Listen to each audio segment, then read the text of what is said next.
నక్క నెంబర్ రా, ఫోన్ ఒకసారి అడిగి నీతో మాట్లాడదామని తీసుకున్నారా.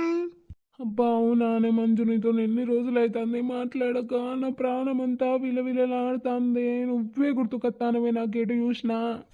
నాకు కూడా రా, నువ్వు మా ఇంటికి వచ్చినాక నన్ను మా వాళ్ళు పొట్టు పొట్టు కొట్టిర్రా లోపలేసి. అస్సలు బయటికి రానిత్తలేలు, ఎవరితో మాట్లాడనిత్తలేలు రా, ఫోన్ కూడా ఇత్తలేలు.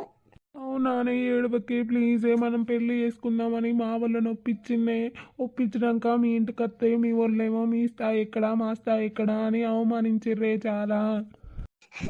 నాకు ఇని కూడా బుద్ధి అవుతుందిరా, నేను చూడకుండా ఉండలేకపోతాను. నాకు నువ్వే గుర్తుకొస్తానవురా. అవునానే, ఇగో రేపు నైట్ నేను నీకు ఫోన్ చేస్తా, బంటి కానీ తోలుతా, మనం ఎట్లనైనా లేచిపోయి పెళ్లి చేసుకుందామే మంజు. ఇక నాతో అయితే లేదే, నువ్వు లేకపోతే నేను చచ్చిపోతానే. అమ్మో మళ్ళీ మా వాళ్ళకి తెలిస్తే నిన్ను నన్ను నరుకుతారా, అద్దురా. నరికినా మంచిదే కానీ ఈ బాధ నాతో కాదు మంజు.